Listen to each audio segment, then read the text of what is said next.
Reporters Friday. You're watching MSNBC.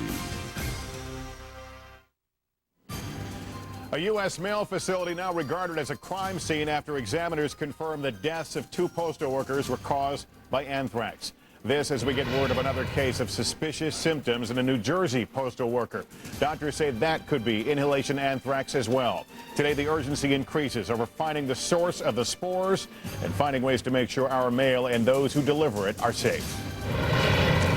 I'm Nora O'Donnell. Today, the Pentagon responds to Taliban claims that the U.S. is responsible for hundreds of civilian casualties. I'm Monica Novotny at D.C. General Hospital, where hundreds of local postal workers are receiving antibiotics today. I'll have the latest coming up. I'm Ashley Banfield in Islamabad, Pakistan. Another claim from the Taliban today, this time that the U.S. is using chemical weapons against its people. Is it true? The story coming up.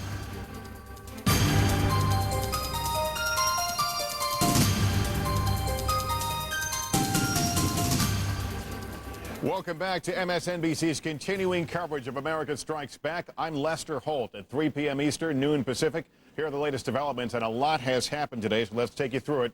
Washington, D.C. officials announcing that tests now confirm that those 2 Washington, D.C. postal workers in fact died of inhalation anthrax.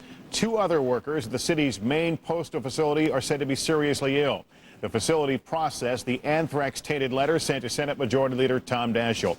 Now, all workers at 36 Washington, D.C. post offices are being tested for possible exposure to anthrax and are being given antibiotics as a precaution. Officials are under fire on a number of fronts for not conducting those tests sooner.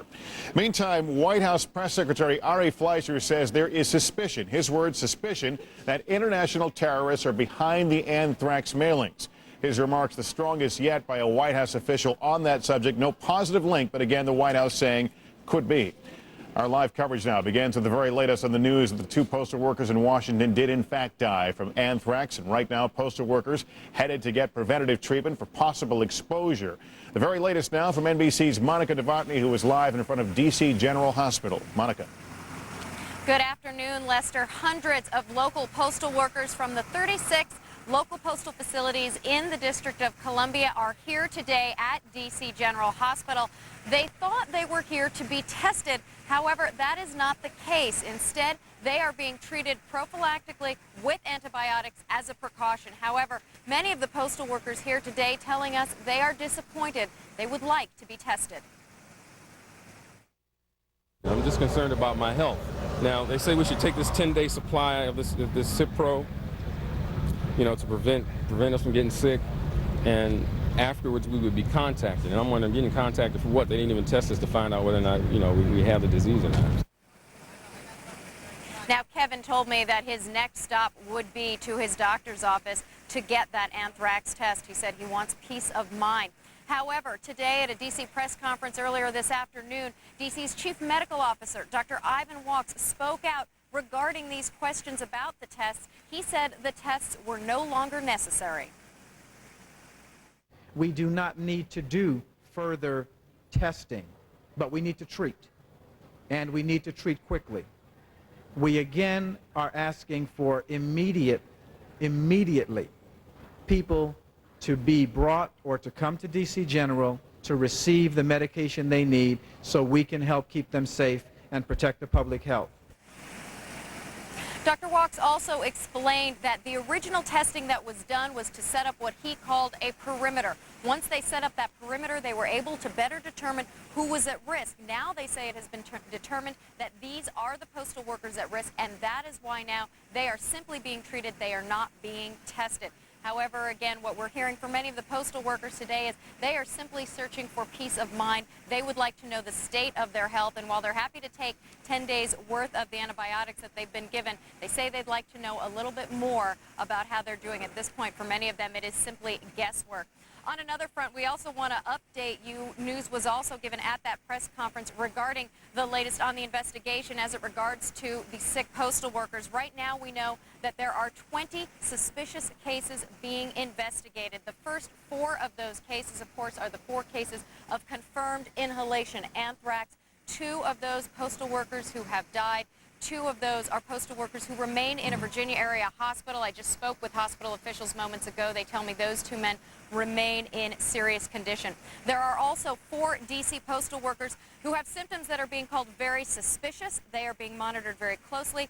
And there are 12 other cases that are being determined at this point to be of a lower suspicion. Those people are being watched, but at this point they believe that may not be anthrax. So 20 suspicious cases being watched very closely here, 20 D.C. postal workers who are at different stages of that investigation.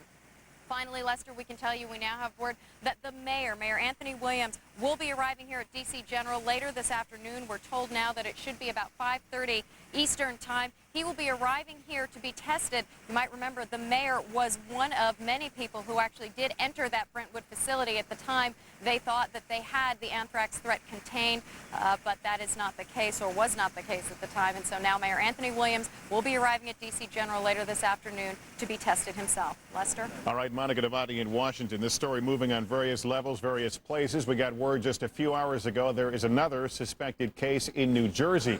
At a news conference seen live here on MSNBC, health officials revealed that a woman at the Postal Processing Center in Trenton, New Jersey, is showing symptoms consistent with inhalation anthrax. She is listed in serious but stable condition, and there are concerns about the health of other workers there as well. The most important message, I believe, of this conference is that given this suspected case of inhalational anthrax, those workers who have not seen a physician or a nurse so far absolutely need to see a physician or a nurse to receive this preventive prescription. The New Jersey Health Department is telling all workers at the facility to start taking antibiotics and keep taking them for 10 days. 2 other postal workers there have tested positive for the cutaneous or skin kind of anthrax. We should also report, we were telling you earlier, that a news conference will be held by postal officials in New Jersey. That has now been pushed back. We're expecting that around 4 o'clock Eastern. We'll bring it to you live when it happens.